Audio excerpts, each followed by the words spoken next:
بسم الله الرحمن الرحيم والصلاة والسلام على رسول الله الأمين. الليلة إن شاء الله في المحاضرة رقم 2 في برنامجنا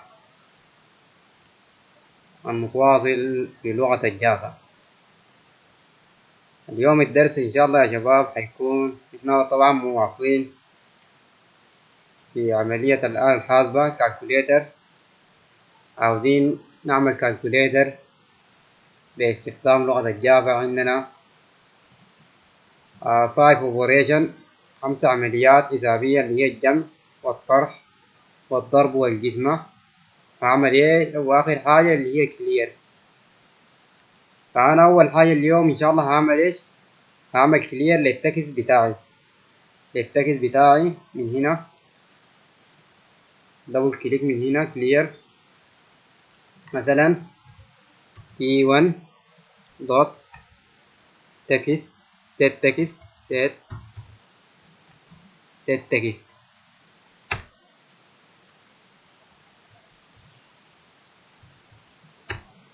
T2 set تكست.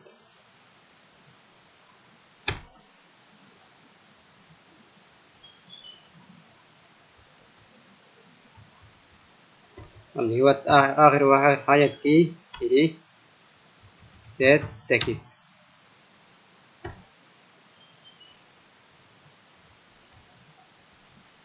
كلام جميل. أعمل سيف أشوف الشغل بتاعي وأعمل رن.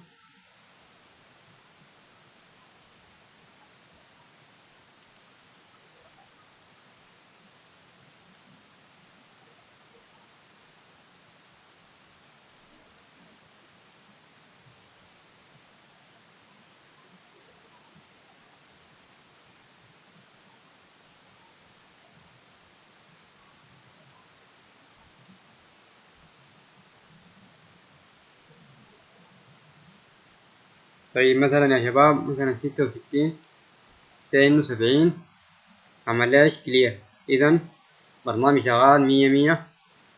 إذا نجي لتاني عملية عندي اللي هي عملية الزايد اللي هي الجمع. عاوز أجمع إيش؟ 2 رقم. هعرف إيش يا شباب؟ الرقم ده هيكون شنو؟ عبارة عن متغير انتجر، مثلا x، متغير تاني y، متغير الثالث اللي هو الصم مثلا سينو صم. عرفت كم متغير يا شباب؟ 3 متغيرات. المتغير الأول اللي هو الإكس، المتغير الثاني واي، المتغير الثالث اللي هو الصم. عرفنا 3 متغيرات. يلا أعمل إسناد للمتغيرات. المتغيرات دي يا شباب، المتغيرات دي عبارة عن شنو؟ أنا عاوز أعمل إسناد للمتغيرات التكست فيلد. 3 متغيرات دي أعمل لهم بارس من هنا. كلام جميل. مثلا إنه الإكس بيساوي x equal، أنا عاوز أحول من إيش؟ عاوز أحول من انتجر لسترينج. أعمل بارس انتجر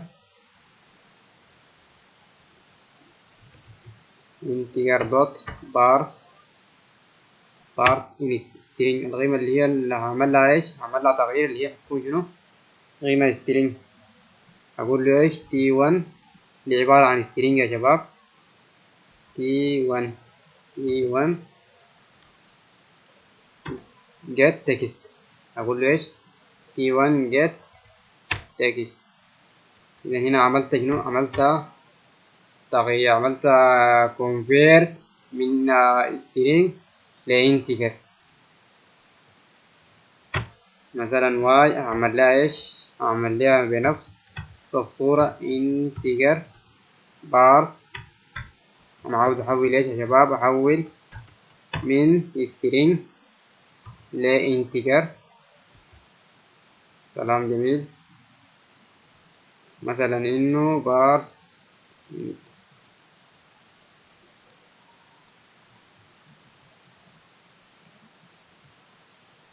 طيب T2 get text get text لحد هنا الموضوع so easy. طيب في المتغير الصم أنا عاوز أعمل إيش؟ أنا عاوز أجمع صم equal الصم x بلس y. هجمع إيش؟ هجمع الصم x بلس y. طيب كلام جميل جدا. المتغير ده أنا هنا هكتب إيش يا شباب؟ هنا هكتب مثلا قيمة 30 هنا 40. عاوز أجيب النتيجة إيش في المتغير التالي ده اللي هو T3 تكس 3. فهقوم إيش؟ هقوم أعمل set للتكس 3 T3 أعمل لها set تكست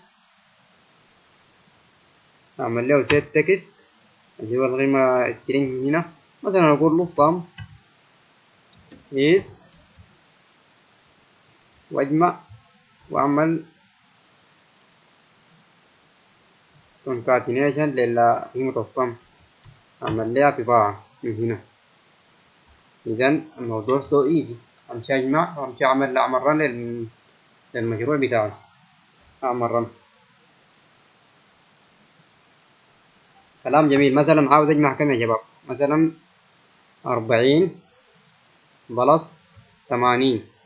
المفروض النتيجة تجيني إيش؟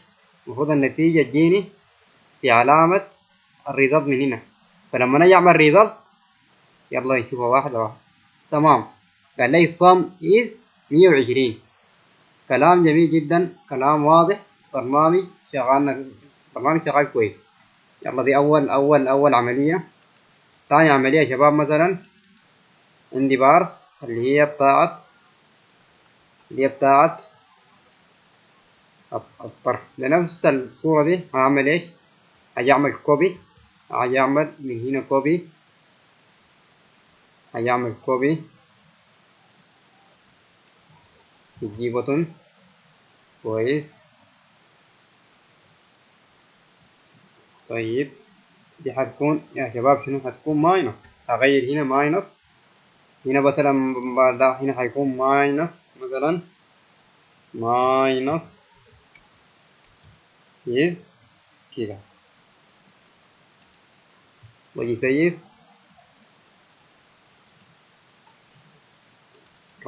ثالث عملية اللي هي الضرب. مثلا y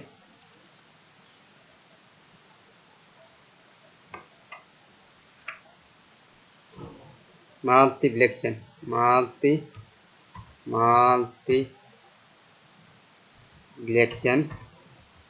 multiplication equal كده.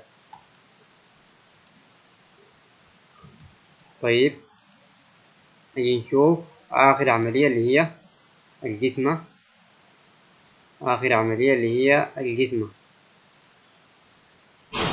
نيجي نمسكها واحدة واحدة ونيجي.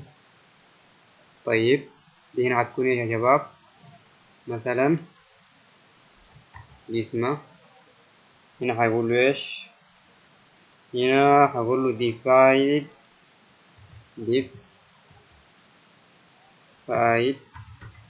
أجي سيف أشوف الشغل بتاعي وأجي أعمل رن.